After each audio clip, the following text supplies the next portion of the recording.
Bismillahirrahmanirrahim. Assalamualaikum warahmatullahi wabarakatuh.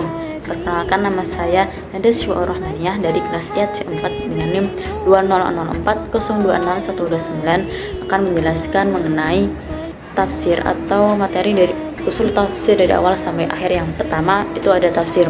Tafsir itu berasal dari bahasa Arab yang asal muasal katanya itu berasal dari kata fassara yufassiru tafsiran, yang berarti menjelaskan atau mengungkapkan sesuatu yang tertutup. Atau dengan kata lain, tafsir adalah suatu ilmu pengetahuan yang menjelaskan, mengkaji atau membahas tentang makna dari firman Allah atau makna dari Al-Quran.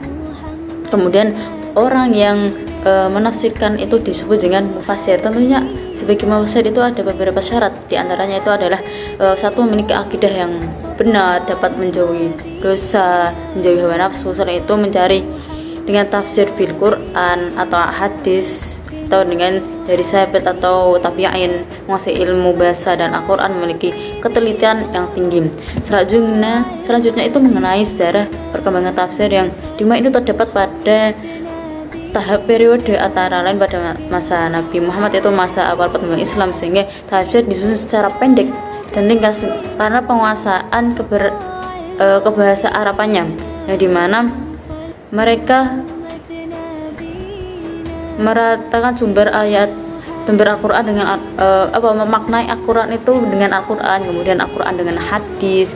Kemudian setelah Nabi wafat, penafsiran berlanjut pada masa sahabat, di mana di dalam penafsirannya itu ditambah menggunakan ijtihad atau akal, meskipun tidak semuanya. Di masa itulah permasalahan mulai muncul. Selanjutnya kita lanjut pada masa tabi'in.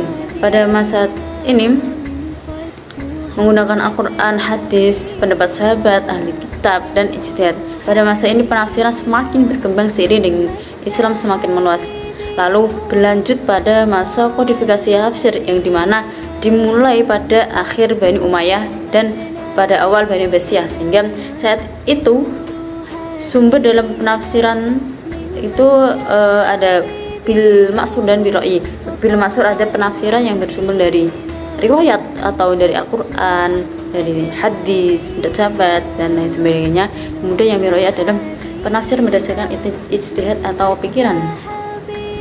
Kemudian ada tafsir isyari, penafsiran dengan kasyaf, ilham, kemudian atau petunjuk.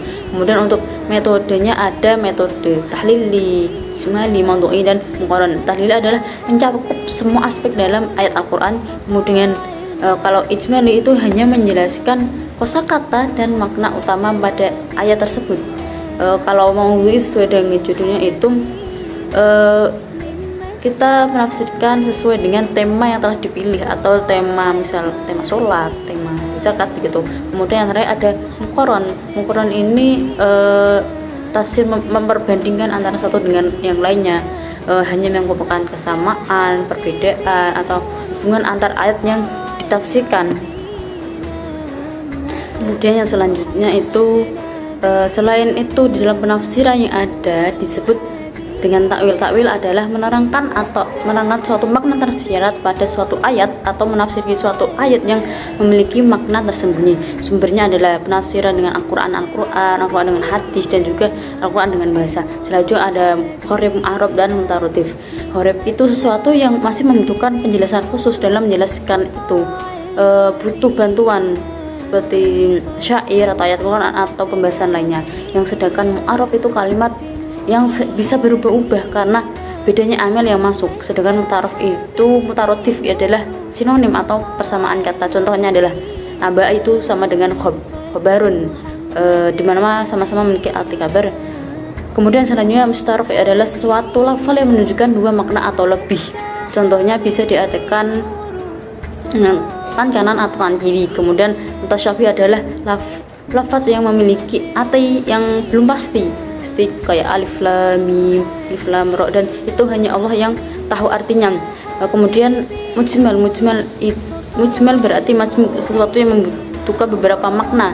Lafal masih global sehingga butuh penjelasan penafsiran juga. Mesti kuru itu ada yang menafsiri suci, ada yang menafsiri haid. Kemudian selanjutnya dilalah, ada dilalah isyarah, yaitu menunjukkan makna suatu suatu lafaz pada makna yang tidak langsung. Contoh pada surat Al-Hujurat ayat 11, dilalah nas dan istiqdo. Dilalah nas itu lafaz yang menunjukkan makna aslinya. Contohnya pada surat Al-Isra ayat 23 pada penyebutan kata ahdi.